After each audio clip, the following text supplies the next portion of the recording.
Hello दोस्तों, मैं आपका दोस्त मनोज कुमार तिवारी। अभी अभी 5 जनवरी शिफ्ट 2 का जेई का पेपर समाप्त हुआ। हम इस पेपर में इस वीडियो में सबसे पहले पेपर एनालिसिस करेंगे कि कैसा पेपर था। फिजिक्स का पेपर, मैथ्स का पेपर, केमिस्ट्री का पेपर कैसा था, कौन टफ था, कौन आसान था। उसके बाद आप लोगों को बताएंगे कि हर कैटेगरी में क्या मार्क्स चाहिए होगा कट ऑफ क्लियर करने के लिए, और लास्ट में बताएंगे कि 90 परसेंटाइल और 99 परसेंटाइल के लिए कितना मार्क्स चाहिए होगा कि हम आसानी से 99 परसेंटाइल में चले जाएं और आसानी से 90 परसेंटाइल में चले जाएं। तो सबसे पहले अगर हम बात करें कि पेपर कैसा था, तो पेपर मैथ्स का टफ था, फिजिक्स का बहुत आसान पेपर था और केमिस्ट्री इन बिटवीन था, मॉडरेट था। सबसे आसान था फिजिक्स का पेपर, फिर केमिस्ट्री, फिर मैथ्स। फिजिक्स का बहुत सारा क्वेश्चन ऐसा था जो कि बहुत बेसिक था। जो स्टूडेंट बेसिक न्यूमेरिकल्स भी करके गए हैं, जो स्टूडेंट अच्छे से थ्योरी पार्ट करके गए हैं, उसके लिए पेपर आसान था, क्योंकि थ्योरी से 3 से 4 क्वेश्चन डायरेक्ट था। जो अच्छे से थ्योरी करके गए हैं वो 3 से 4 क्वेश्चन को बहुत आसानी से बना सकते हैं। सेम चीज केमिस्ट्री में भी था। केमिस्ट्री में भी 2-3 क्वेश्चन डायरेक्ट क्वेश्चन था जिसको स्टूडेंट बहुत आसानी से कर सकते हैं, जिसमें स्टूडेंट को ज्यादा परेशानी नहीं होगा। ऑर्गेनिक में भी कुछ क्वेश्चंस बहुत ही आसान था। इनऑर्गेनिक का 1-2 क्वेश्चन थोड़ा ट्रिकी था, जिसके वजह जिसके लिए स्टूडेंट को अच्छे नॉलेज की जरूरत है।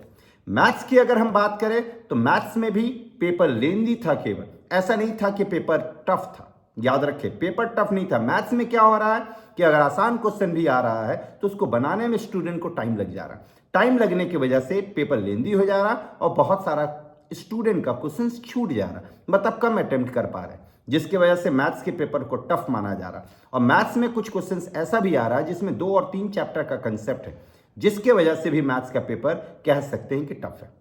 अब अगर हम बात करें कि इसमें क्या मार्क्स होना चाहिए कि आसानी से ही कट ऑफ क्लियर हो जाए, तो सबसे पहले अगर हम बात करें कॉमन मेरिट लिस्ट में आने के लिए, तो कॉमन मेरिट लिस्ट में आने के लिए जनरल वालों का क्या मार्क्स होना चाहिए, तो 91 से 96। अगर वो 91 से 96 मार्क्स ले आते हैं तो वो इजीली जेईई मेंस के लिए क्वालिफाई कर जाएंगे। ईडब्ल्यूएस वालों को 73 से 78 मार्क्स चाहिए। ओबीसी वालों को 80 से 85 मार्क्स, 85 जो है उनका सेफ जोन है। अगर 85 मार्क्स ले आते हैं तो वो कंफर्म जेईई मेंस क्वालिफाई कर जाएंगे। एससी वालों को 50 से 55 मार्क्स चाहिए, 55 उनका सेफ मार्क्स जोन है। और एसटी वालों की अगर हम बात करें तो 40 से 45, अगर 45 मार्क्स लाते हैं तो वो आसानी से जेईई मेंस के लिए क्वालिफाई कर जाएंगे और जेईई एडवांस एग्जाम वो दे पाएंगे। अब 90 परसेंटाइल की बात करें, 90 परसेंटाइल में आने के लिए 91 से 96 का रेंज है। अगर वो 96 लाते हैं तो वो 100% है कि 90 परसेंटाइल क्रॉस कर जाएंगे। बट 91 से 96 उम्मीद है कि 91 मार्क्स में ही वो 90 परसेंटाइल में चले जाएंगे, बट सेफ जोन हम कह रहे हैं 96 है। 99 परसेंटाइल के लिए 178 से 185 जो ले आते हैं वो आसानी से 99 परसेंटाइल में चले जाएंगे, याद रखें। और ये एक ऐसा मार्क्स है जो आपको कंफर्म एनआईटी दिलवा देगा और अच्छा ब्रांच भी दिलवा देगा अच्छे एनआईटीज में।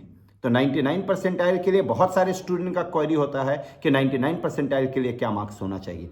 इनफैक्ट हम 98 परसेंटाइल के लिए भी आपको बताते हैं। 98 परसेंटाइल के लिए आपको 145 मार्क्स अगर आप ले आते हैं तो आप 98 परसेंटाइल में चले जाएंगे। याद रखें, 145 एंड अबव आपको 98 परसेंटाइल में भेज देगा, और 98 परसेंटाइल में भी आपका एनआईटीज मिलने के चांसेस 99% है। अच्छा एनआईटीज, हालांकि एनआईटीज आपको 90 परसेंटाइल में ही मिल जाता है, कुछ कुछ एनआईटीज ऐसा है, लेकिन अच्छे एनआईटीज की हम बात करें, अच्छा एनआईटीज 98 परसेंटाइल में और 97 परसेंटाइल में मिलने के चांसेस बन जाते हैं। तो 98 परसेंटाइल के लिए भी हम आपको मार्क्स बता दिए।